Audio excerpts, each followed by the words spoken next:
ایک بوڑھا کسان اپنے کھیت میں اداس بیٹھا تھا۔ ہاتھ میں کھدائی کے لیے بھالا تھا، لیکن بازوں میں اتنی طاقت نہیں تھی کہ کھدائی کر سکے۔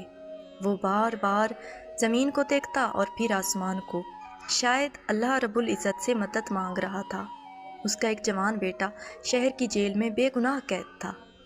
بوڑھے کسان نے اپنے بیٹے کو خط لکھا کہ اے میرے بیٹے، آج میں زمین پر گیا تھا فصل کاشت کرنے، لیکن میرے اندر اب اتنی طاقت نہیں کہ کھدائی کر سکوں۔ پہلے تو میرا بازو تھا اور ساتھ کھدائی کرواتا تھا، اب میں اکیلا یہ کام نہیں کر سکتا۔ میری زمین مجھے پکار رہی تھی کاشت کے لیے، لیکن میرے ہاتھوں میں اب ویسی جان نہیں رہی۔ میں شرمندہ ہوں تم سے اور اپنی زمین سے۔ میرے بیٹے تو کہاں چلا گیا بوڑھے باپ کو چھوڑ کے؟ ظالموں نے تجھے کیوں قید کیا میرے بچے؟ یہ لکھتے ہوئے اس کے آنسو برسات کی رم جھم کی طرح بہہ رہے تھے۔ بیٹے کو باپ کا خط ملا تو پہلے تو وہ اس خط کو چومتا رہا، پھر اس نے خط کھول کر پڑھا۔ بیٹے نے سوچا میں جیل میں بیٹھ کر بابا کی مدد کیسے کر سکتا ہوں۔ سوچتے سوچتے اسے ایک ترکیب سوچی۔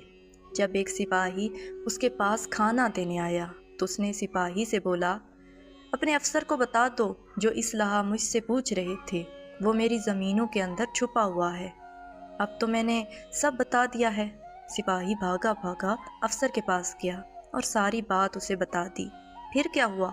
پولیس کی بھاری نفری زمینوں پر پہنچی، ساری زمین کو الٹ پلٹ کیا مگر اسلحہ نہ ملا۔ لیکن بوڑھے کسان کی زمین بالکل تیار ہو گئی۔ ایک ڈاکیا بوڑھے کسان کو خط دینے آیا۔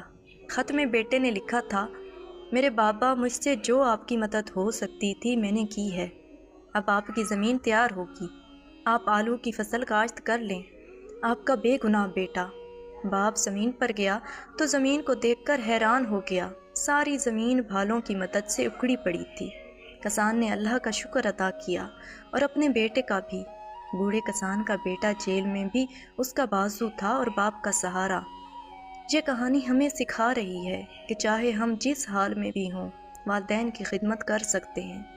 والدین نے ہمارے لیے بہت قربانیاں دی ہیں، تو ہمیں بھی ان کی ہر ممکن مدد کرنی چاہیے۔